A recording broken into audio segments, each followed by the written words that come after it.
Usually, unexplained things are scary and dangerous. I mean, possibly being dangerous is what makes them creepy much of the time. But as you'll see tonight with these stories, sometimes the unexplained is very, very deadly. Welcome back to Unexplained Encounters. I'm Darkness Prevails, and I'm here to share real people's allegedly true scary stories of the unknown with you. Tonight I've got stories about Wendigo attacks, a real-life version of Silent Hill but with sand, and something that slaughtered a prized goat. If you have a scary story of the unexplained, and you want me to narrate it on the show, just send it to me at darkstories.org.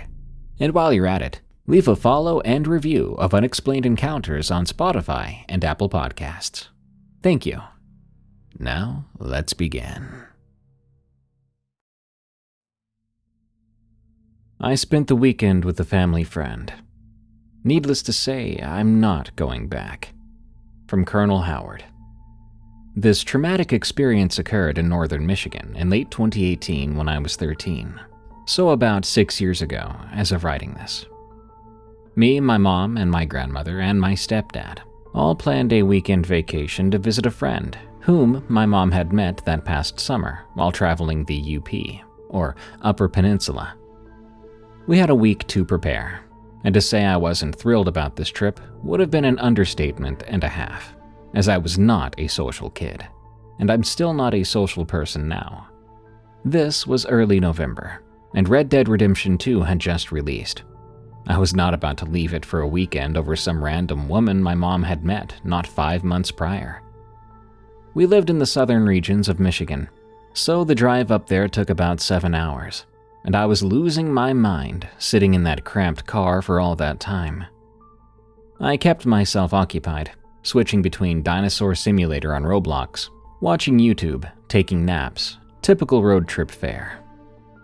All three of my family members were trying their hardest to get me excited for the trip, mentioning the nice house and the amazing scenery, the family dog too, and the local town, but I didn't care that much. I wanted to stay home, but sadly that wasn't an option. After an agonizing 7 hours, we arrived at this admittedly nice house, which sat right in the middle of a pretty big clearing, a few miles from the nearest town. The place was really nice. The big house sat right in the center, with a decent-sized storage shed by the tree line right across from the front of the house. And it was really quiet, with the occasional bird chirping or woodland critter scampering across the forest floor. Allow me to explain a bit of the layout. You walk up to the front porch, which is about 6 feet off the ground. You walk through the front door and you're met with 2 staircases. Left, which goes up to the main floor, and the right, which goes down to the basement. You walk up to the main floor and you're in the living room. On the right is a hallway to the bedrooms, and on your left is a sliding door which leads to a pretty big side deck that was used for cookouts, and left of the sliding door is the kitchen. With all that in mind, let's continue. We were greeted by the friend, who I'll call Sarah for this story, her husband Blake, their 4-year-old son Tyler, and their dog Blitz. It was only just afternoon, so there was plenty of daylight left. We unpacked our stuff from the trunk, which wasn't much. A few outfits and some hygiene things, snacks, and my grandma's fan she took everywhere she went. Blitz was the first to greet us directly, prancing down the stairs and across the driveway towards us, his tail wagging. He was a German Shepherd Husky mix, so think a German Shepherd with the personality of a husky. He was as friendly as can be and actually made me feel a bit better about the few days ahead. But that hope quickly faded upon the sight of Tyler. Throughout my entire life, even now, I've had a disdain for younger kids. Loud, whiny, messy, annoying little creatures. I tried to let my comfort from Blitz overpower my annoyance with the kid's existence, but it was impossible. So I asked my mom and grandma if they could keep Tyler away from me as much as possible, and they actually said they would. That night we all sat around a bonfire for a few hours. Well, not really a bonfire, but more like a fire in a barrel. Everyone was talking and laughing, and I was sitting there on my phone watching rain go. When the movie reached a quiet moment in the story, I noticed everyone around me was also quiet and looking in one direction. I took out my earbuds to hear Blitz growling, so I looked over at him. He was staring across the property at the woods near the back side of the house, which was pitch black. He raised up as his growling grew lower and more intimidating, and the fur on his back seemed to stand on end. His eyes were locked on something beyond the light of the house, which we could not see, and I was terrified of what could be right there, just out of the light, watching us. This spook prompted everyone to quickly retreat to the house, and Blitz followed us with no hesitation. We kept the fire running so we could see if whatever or whoever was there decided to show themselves. But unfortunately, or maybe fortunately, nothing appeared. Blitz was glued to the side door. He stood there for at least an hour, watching the side door and occasionally growling. Thankfully, the door was locked, and there were thick curtains hung there, so no one could peek inside. Everyone was in the basement discussing the trespasser, theorizing what it could be. A man? A cougar? Maybe a wolf or a bear? Any of those ideas were valid, but we didn't know. By midnight, Blitz had calmed down, and we all went to bed. I slept horribly, imagining what could be there stalking us. I was awoken by the sound and smell of cooked bacon, and I immediately sat up and went to ask for some. But sadly, it was bacon coated in a syrup so sweet, my appetite vanished. Not my kind of thing. I then asked everyone what they thought was outside last night. Everybody had a different idea. My mom and stepdad thought it was a man. Sarah thought it was a wolf, and Blake said a bear.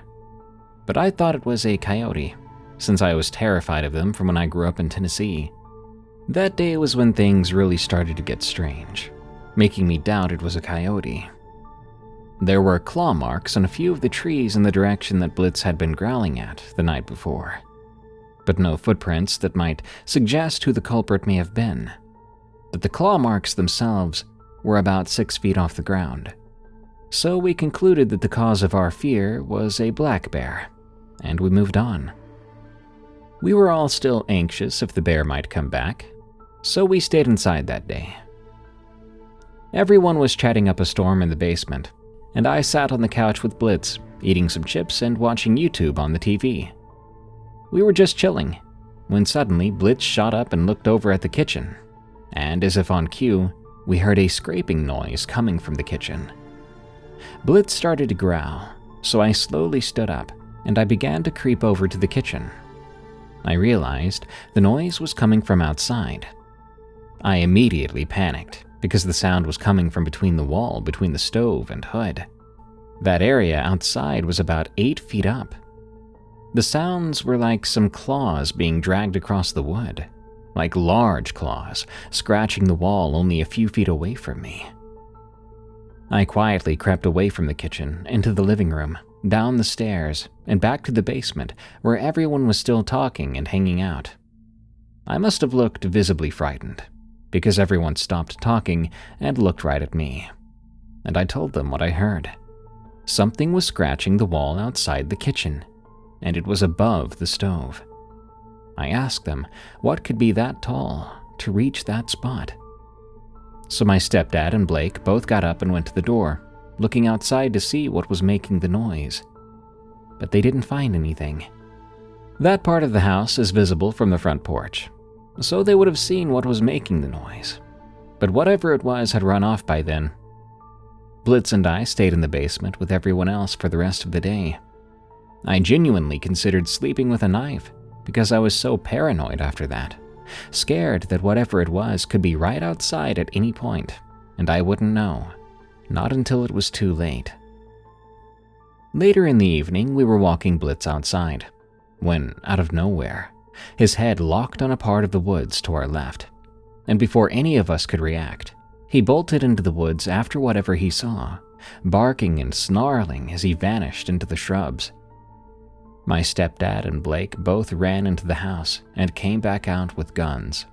My stepdad's Canik 10mm and Blake's AR-15. They chased into the woods after Blitz, who was so far away that we couldn't hear him anymore.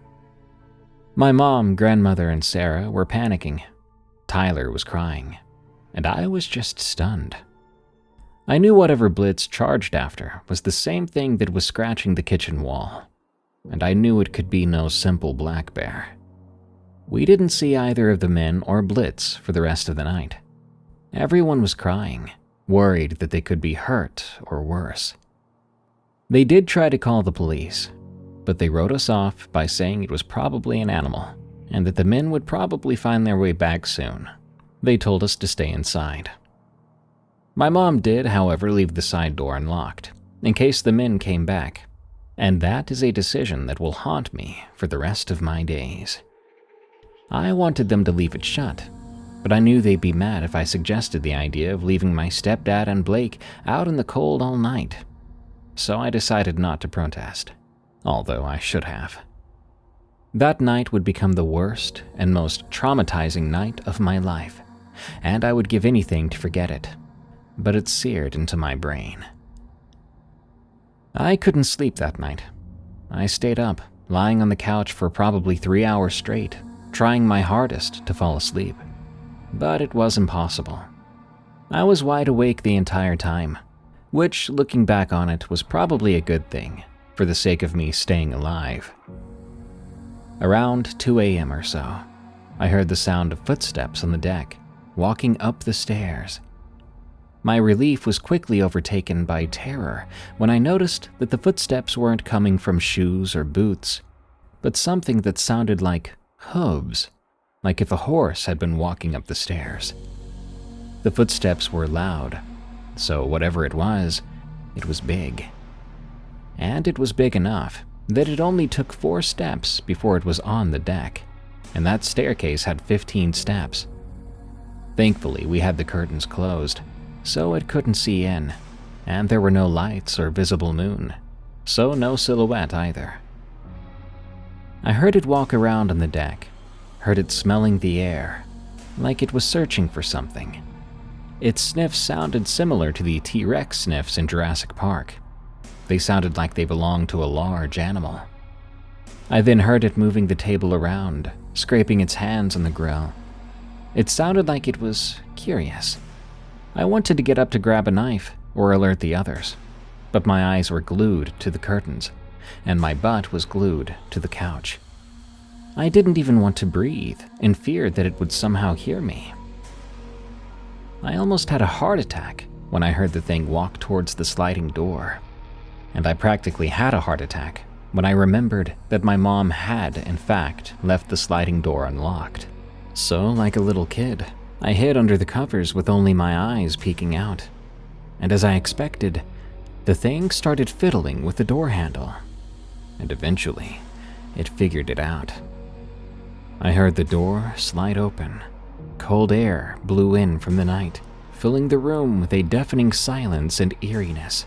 The thing pushed its head into the curtains, and they eventually parted, revealing a dark silhouetted face, followed by the sound of clanking and scraping against the doorway, which apparently came from antlers.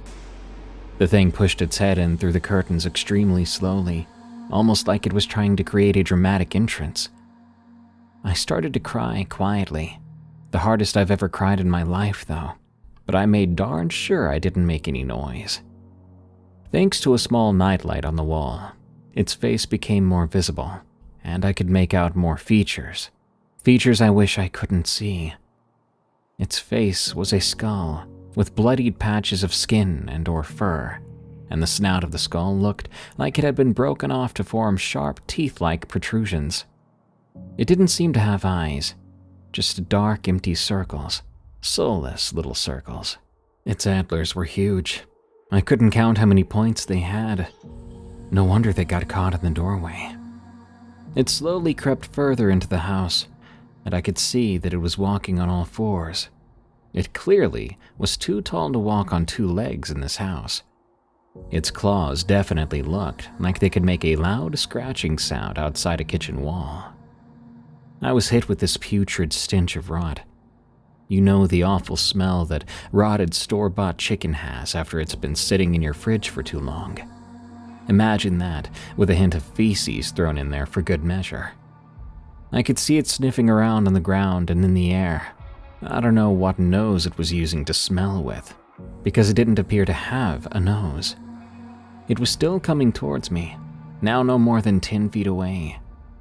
I could hear its breathing, and it sounded like it was sick, like it had tuberculosis and was having trouble taking any breath at all. I could make out more of its body. It was skinny for the most part, its bones visible through its skin. I would have felt bad for it if it didn't look like a demon sent straight from hell. After what felt like ages, the creature finally made it fully inside the house, allowing me to see its entire form. Hooves, deer-shaped legs, a starved abdomen. This thing was clearly hungry, I thought. It slowly made its way over to me, getting closer and closer until it was practically in my personal space. I don't even want to describe the emotions I was feeling at the time. I'm getting emotional just having to describe this. I was bawling my eyes out at the time, sure that it was the end for me and this thing was going to kill me, like it surely did the men and the dog. And yet it didn't. It stood there, seemingly inspecting me, scanning my body as well as the surrounding room. The smell made me want to throw up, but I guess my adrenaline kept my gut down. It moved its head right next to mine, only a few inches away from me. It knew I was there. It had to. I would imagine something like this would have impeccable senses. My guess is it was toying with me, wanting to scare me half to death before it sent me to my death. So I just closed my eyes and accepted that I would soon disappear into the night, no one knowing where I had gone, no one ever finding my remains. I think my life actually flashed before my eyes. I felt the creature put a hand on my stomach, over the blanket, like it was once again trying to scare me, and it certainly succeeded. Then, as if God himself was watching over me that moment, I heard a sound coming from the basement. My grandmother, her steps filling the dead silence in the room. The creature cocked its head towards the sounds, and in the span of a few seconds, it turned, bolted out the door, and leapt over the rails of the deck, vanishing into the dark. I sat up immediately and turned around to see my grandma turning the corner into the living room, seeing me sitting there with the sliding door wide open. She looked worried and asked why the door was open, and according to her, I was in shock so badly that I couldn't answer her. She walked over to the door, closed it, and locked it without hesitation, saying if those boys come back, they can just knock. She told me she would stay with me for the night as I looked genuinely scared about something, and I eventually collapsed on the couch, falling asleep at last. She must have fallen asleep too, because I was awakened that morning by Sarah's ear-piercing scream of terror. My grandmother and I practically jumped off the couch together in shock, and we looked to where Sarah was, and we were greeted with the most disturbing sight. My stepdad and Blake were on the deck by the door. All over the deck by the door. The police were called. They actually wanted to do something this time, now that we had bodies for them. The two men had been killed, mutilated, and without going into too much detail, let's just say they were eaten. Bits and pieces of their bodies were gone. There were signs of gnawing in places, and their guns weren't anywhere to be found. Tyler was fast enough to catch a peek at the scene and started to cry. That was understandable. My mom vomited upon seeing the bodies and was also profusely crying, kneeling over her dead husband. My grandmother was crying as well, but I was more in shock rather than sad. I did cry, but there was something else in me, horror that my body had trouble reacting to. The police closed off the area for investigation, and the place was thoroughly searched. But there was no sign of the assailant, and we were all sent home, Sarah and Tyler with us. The next day we were called. A dog had wandered onto the property, limping with a huge claw mark along his side. He was covered in blood, but he was alive. Old Blitz made it through. He was taken to a vet, where he thankfully recovered, and was sent to our home in the comfortable region of southern Michigan, far away from any big forest. We don't talk about the incident anymore. Sarah and Tyler sold their house and moved to the city, and we've never traveled to the Upper Peninsula anymore, or to any forested areas for that matter. We're now all too scarred for that. My mom and grandmother act slightly different since then. Not so cheery as they used to be, nor am I. My mom hasn't remarried, and my grandmother helped us move to North Dakota where she lives, so we can all be together and be far away from that traumatic event. Blitz unfortunately passed away last summer in 2024. I still occasionally have nightmares about that monster, which I now know to most likely be the Wendigo. I have a respect for him, a fear to step foot in the woods. Peeking from the bedroom. From Shadow People Magnet. This happened last month. Can't remember the exact day, but I think that's not important. Note, I don't use and have never used drugs, alcohol, or anything else, so none of them had anything to do with this experience. It was late at night, probably around midnight if not past that. I live alone and always stay awake nights. That's just how I've been ever since I was 12 or 13. I was sitting on the living room floor, where I always sit to be honest. I find it comfortable. I hadn't meditated in a very long time, and I honestly missed it, so I decided to have some meditation there and then. I took a more comfortable sitting position, put on some headphones, and picked suitable music for the session. When everything was set, I clicked play, holding my eyes. After about 20 minutes, which is a normal and fine length for me, I laid on my back on the floor and just breathed, enjoying the silence and the calm moment. Now I should explain the apartment's layout a bit. From the front door, there's a straight and short corridor, which also goes through the living room all the way to the back door. It's a tiny space. The apartment itself is quite small. You can see straight to the back door from the front door. In the middle of the corridor, when standing in the living room, there's two doors. The bathroom door on the left and slightly open bedroom door on the right. While I'm lying on my back in the living room floor, my head is on the corridor part. I was looking at the ceiling when I suddenly got the feeling I needed to turn my head to the left, towards the front door. I do just that, and instantly, I see this dark, featureless head slowly pushing out from the bedroom. And it's tall. The head is at the top part of the doorframe, and the figure is clearly bending down to not hit his head. It didn't have eyes, no eye holes, no nose, mouth, or ears, or hair. Not a regular face shape at all. Nothing like that. Very typical shadow person. You see, I've seen them before in my life, at different times and places. I knew it was looking at me. Its head was slightly tilted. Right after it notices that I can see it and that I'm staring back at it, it pulls away real fast, back into the darkness of my bedroom. It doesn't hit the door frame nor the door. It's perfectly soundless. I actually smiled to myself, feeling a bit bad for scaring the thing away. It always makes me sad when they get scared of me when I'm not a person they would need to be afraid of. Like I said before, it's not my first shadow person encounter, and hopefully not the last. I've never really been afraid of them, not even as a kid when I didn't know what they were.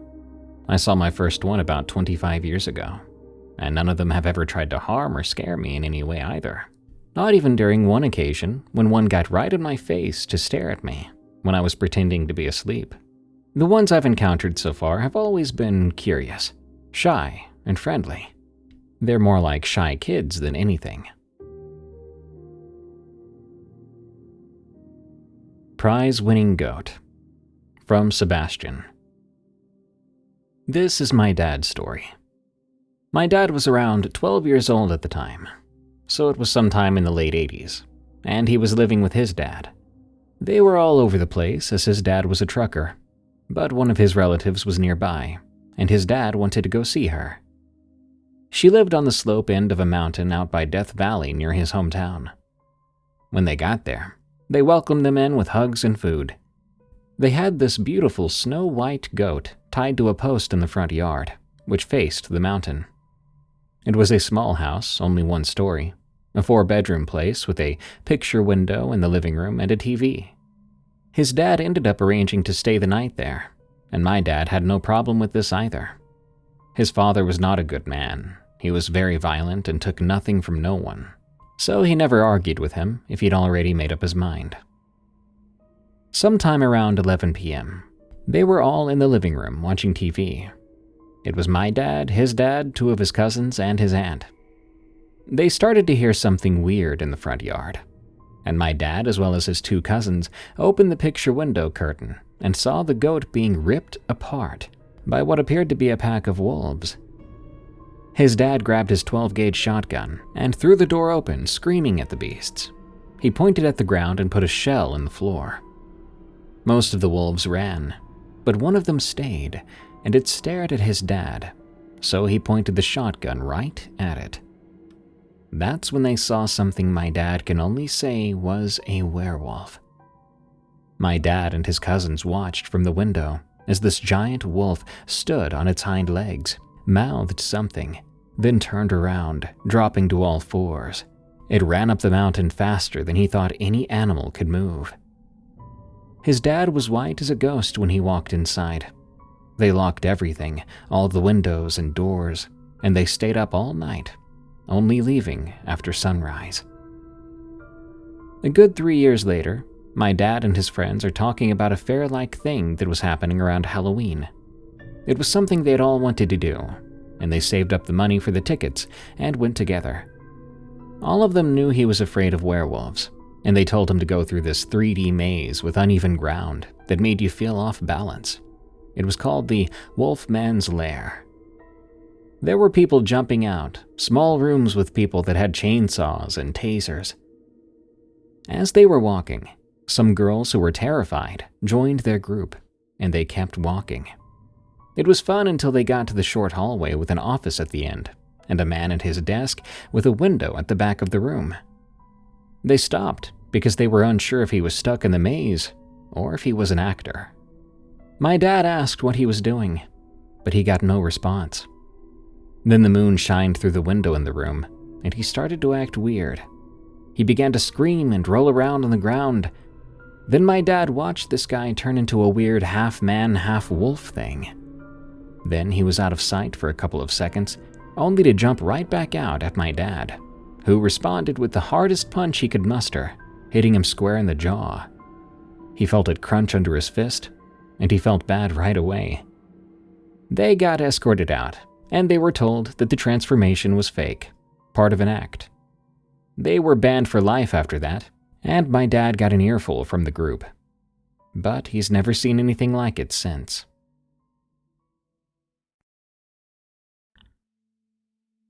Sand in my sheets. From Chris. I need to preface this by saying I have excellent memory.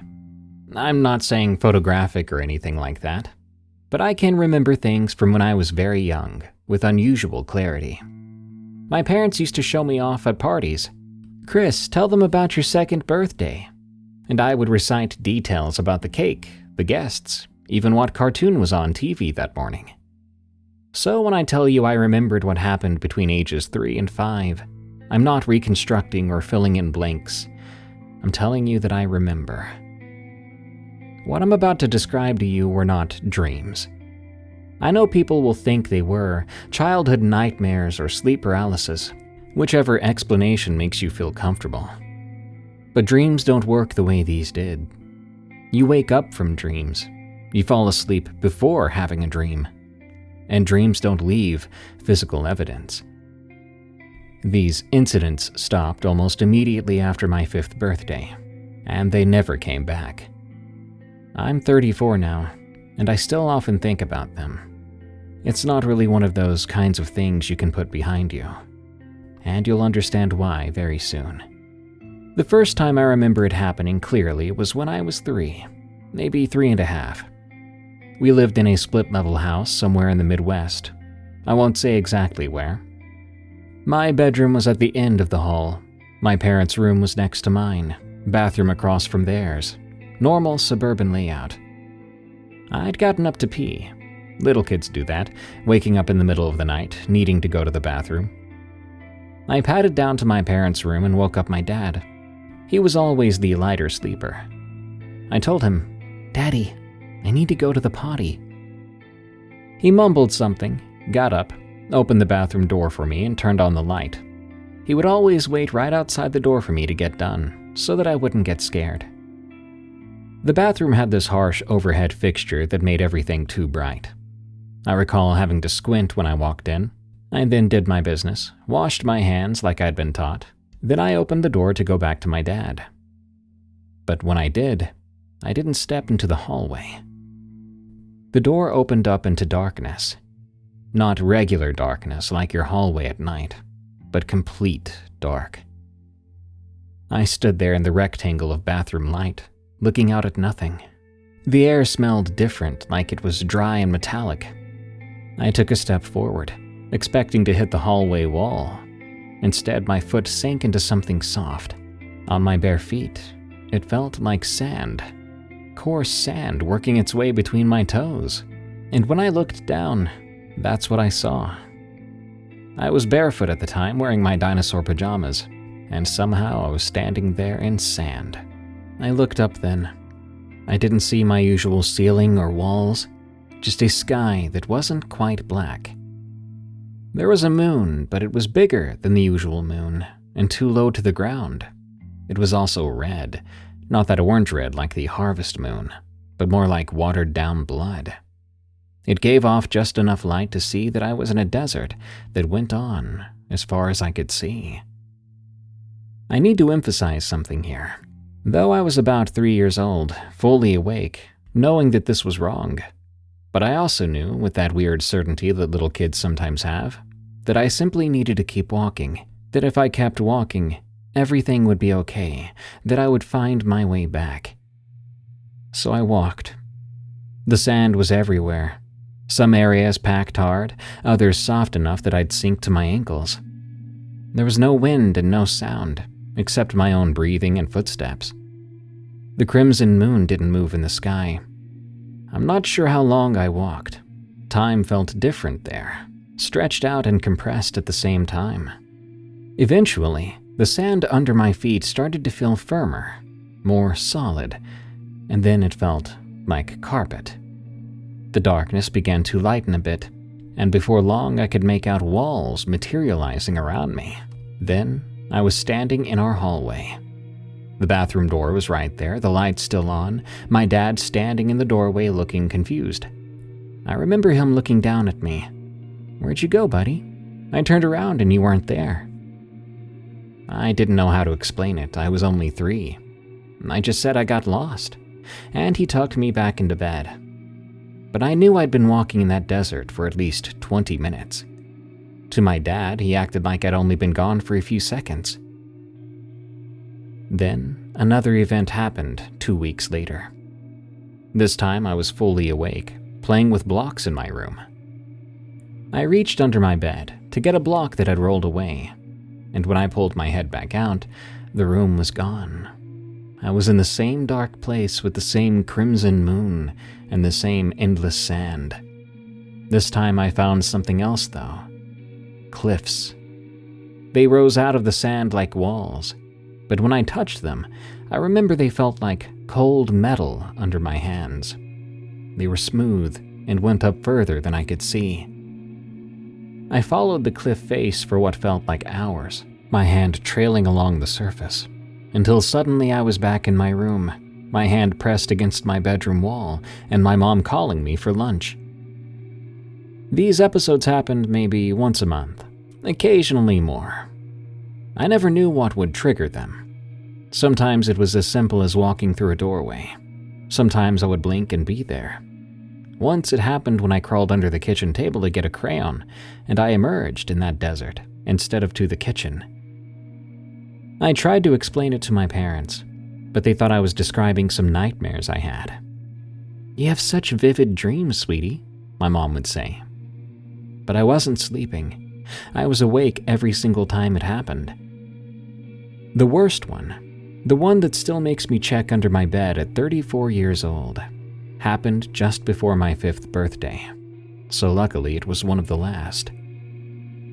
I'd gotten into bed normally. It was probably around 8 p.m., still light outside in summer. I remember pulling my sheets up over my head like kids do, making a little tent, and when I pushed them back down, I wasn't in my bed anymore. I was lying in sand in that dark place, still covered by sheets.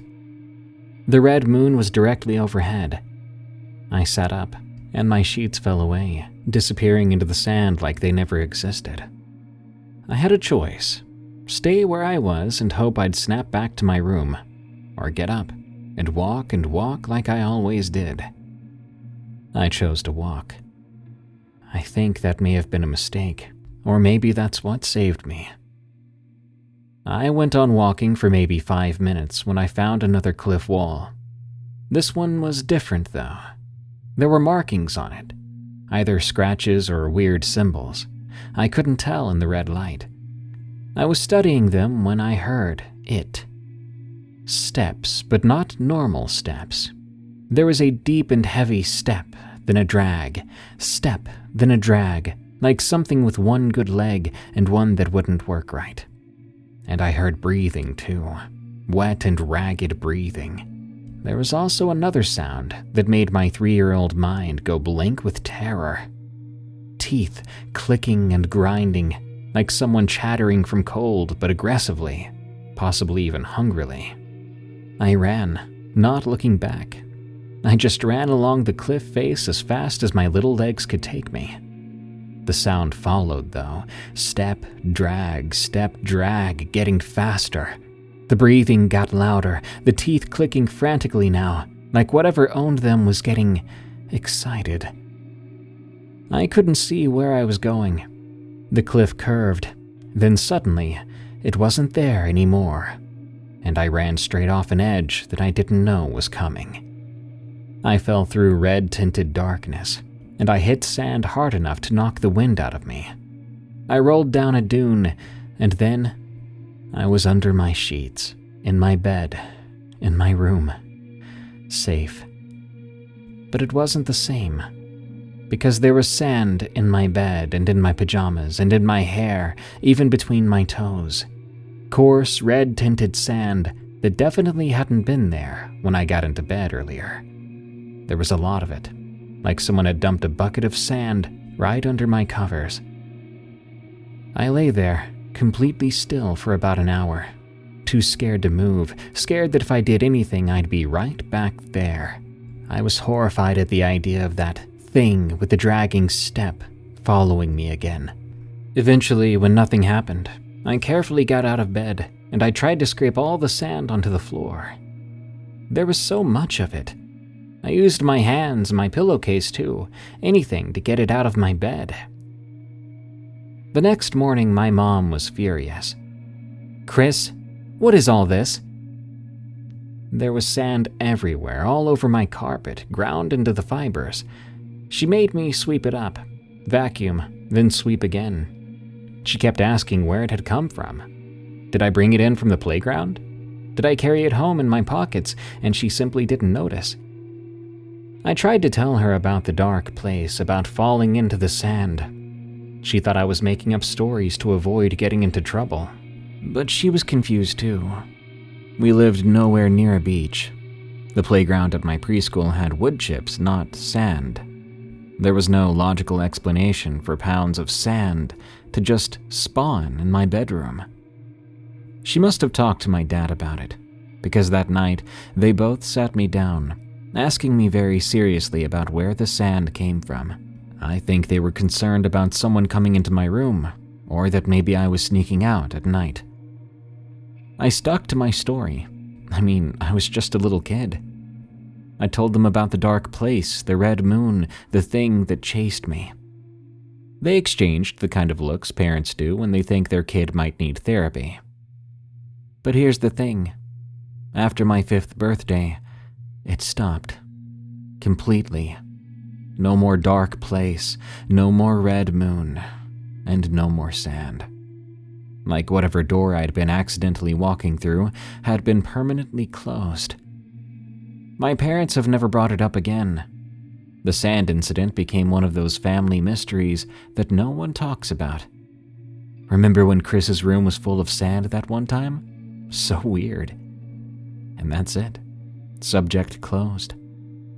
I've spent years trying to find rational explanations.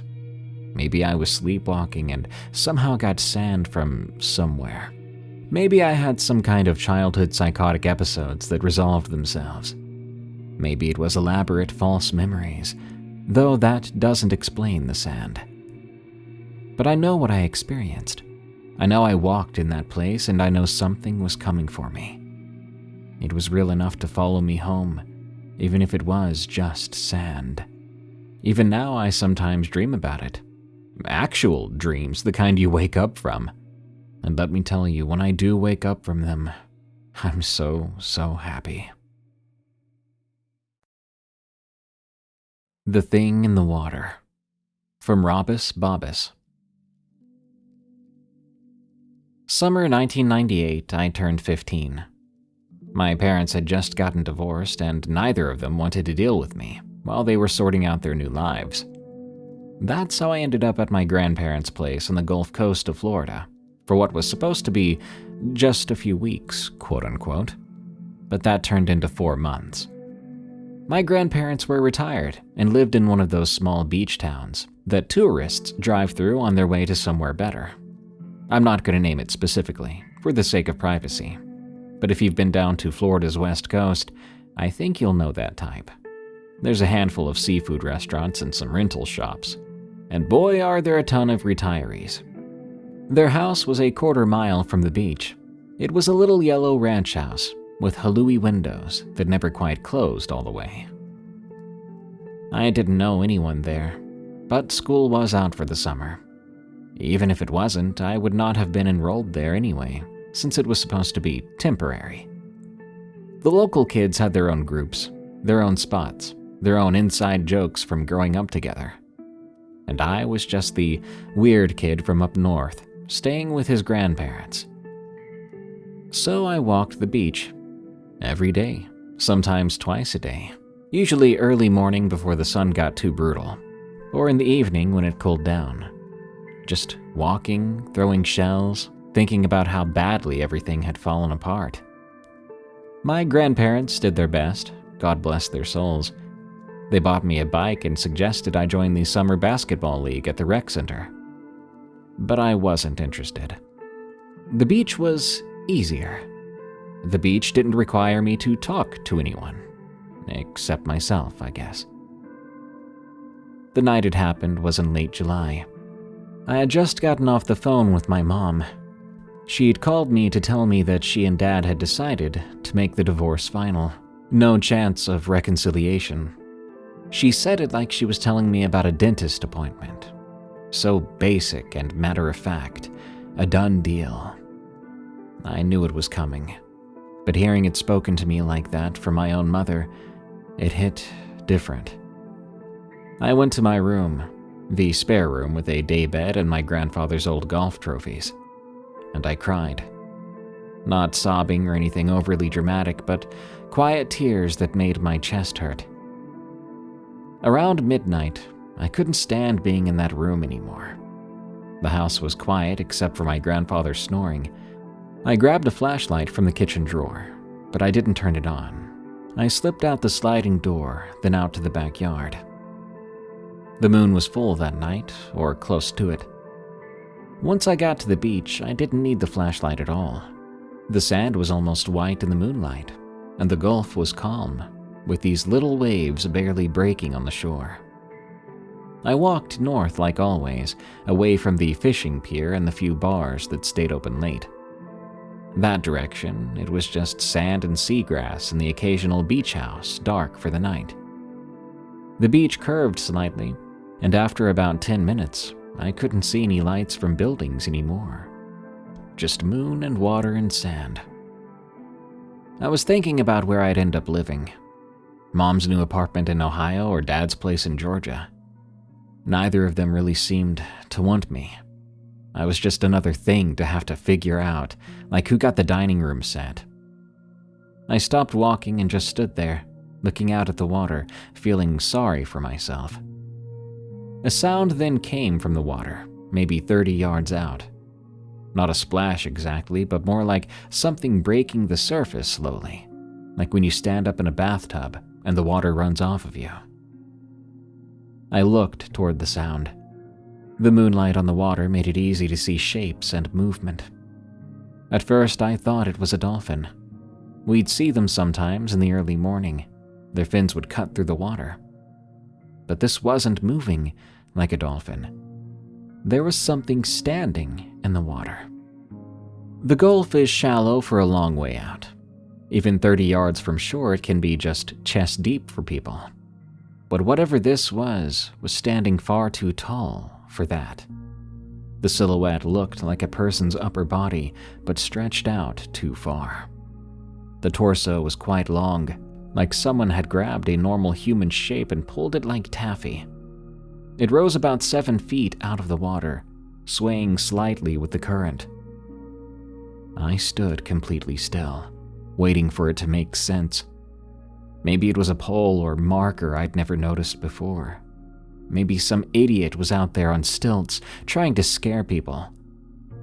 But it wasn't rigid like a pole would be. There was fluidity to it, a subtle movement that wasn't just from the waves. It had a head, or something like a head, a rounded shape at the top that was turned in my direction. We stood there, me on the beach, it in the water, perfectly still except for its light swaying.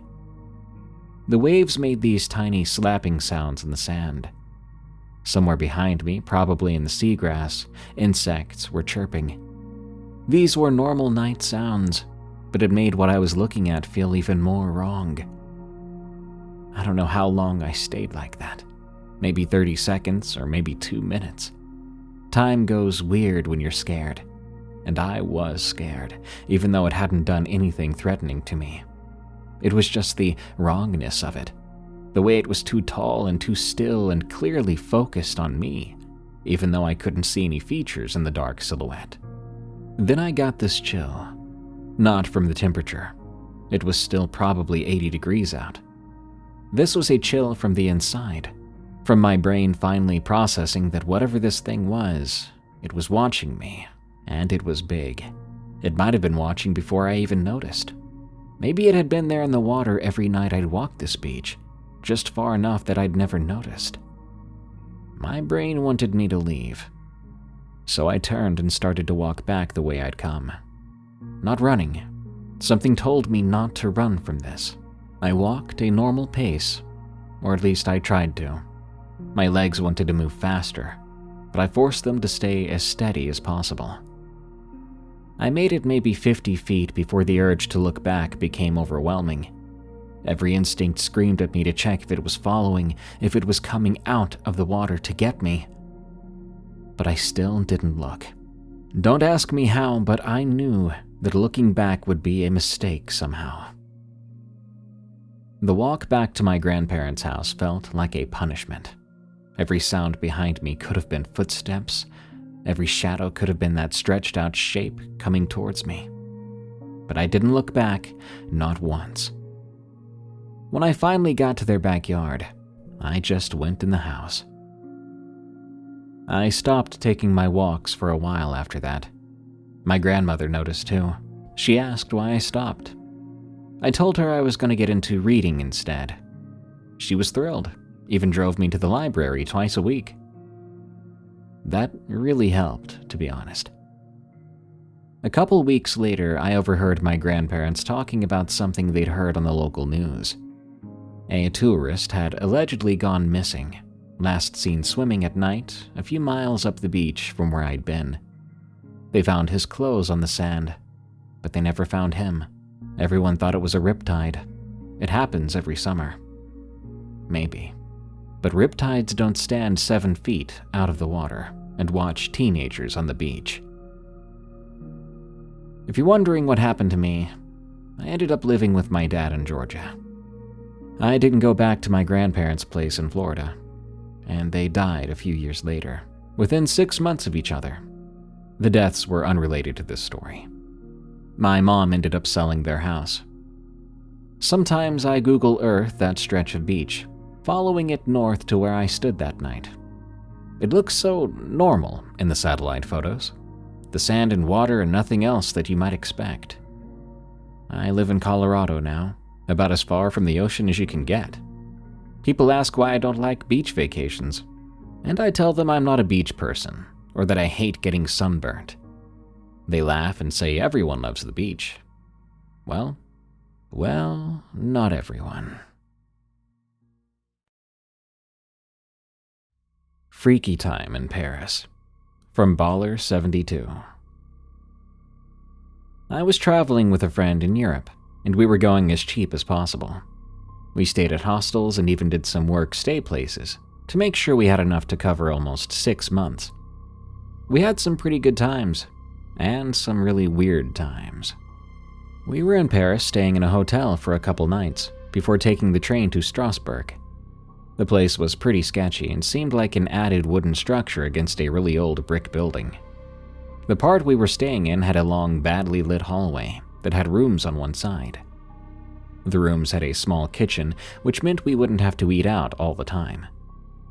When we got there, we went down the long, stuffy hall to our room. We were almost there when a door peeked open, then swung open wide. It was a woman who looked seriously happy to see us. She said she was cooking and needed to keep the door open because the room was way too hot. She told us she was thankful she had someone she trusted in the place because of what was happening.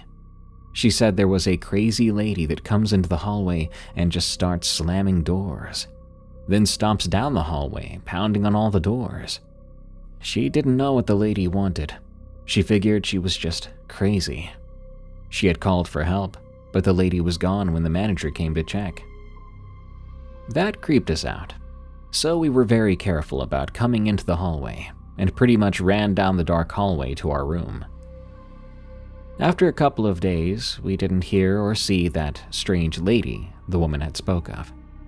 We were hoping that we would leave without having to deal with the crazy lady, but we were wrong. It was the final night of our stay, and we would be taking the train really early in the morning. We got everything ready to go and went to bed. Then our alarm went off, and we got ready to head out. That's when we heard doors slamming down the hallway. It was hard enough to make the walls rattle each time. We wish we had some people to see what was happening, because we wouldn't dare open the door to check. We pushed a dresser up against the door. Then the banging stopped, and the footsteps started. They weren't normal sounding, but more like someone was slowly marching. The footsteps stopped right outside our room. The two of us held our breaths when the banging started. No words, just banging. All at once it stopped. We expected to hear the footsteps leaving, but there was nothing. The lady was standing right outside our door for such a long time.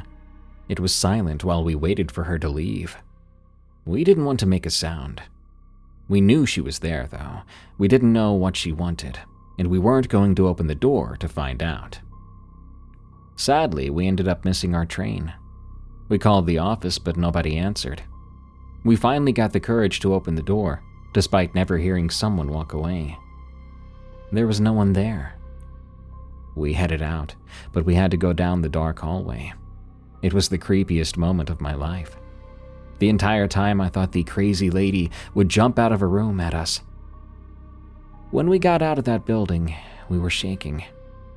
We were able to get a later train, and that wasn't so bad. The experience still makes me shudder.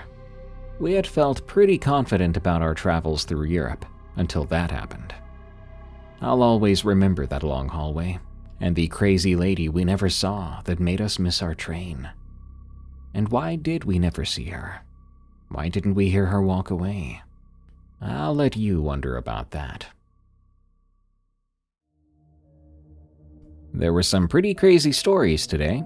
I don't usually like narrating stories where people are allegedly killed by the unexplained. They're very easy to disbelieve and very hard to prove. Then again, proving these stories is not my job. My job is to entertain. And some stories are just creepy enough that they're too fun to pass up. I hope you enjoyed tonight's tales. Good night. Thanks for tuning in to another episode of Unexplained Encounters. I've been your host, Darkness Prevails. And if you need some help relaxing with a comedic chill pill, check out my paranormal adult comedy podcast, Night Watchers, on Spotify and Apple Podcasts. It's also on YouTube at youtube.com/nightwatcherspodcast. You'll find me and some guest hosts like the Oni Plays crew discussing about and joking about the paranormal and unexplained, and taking some quote-unquote real calls from people with paranormal problems. Till next time, everyone, stay safe out there and stay creepy, because this world is a strange one.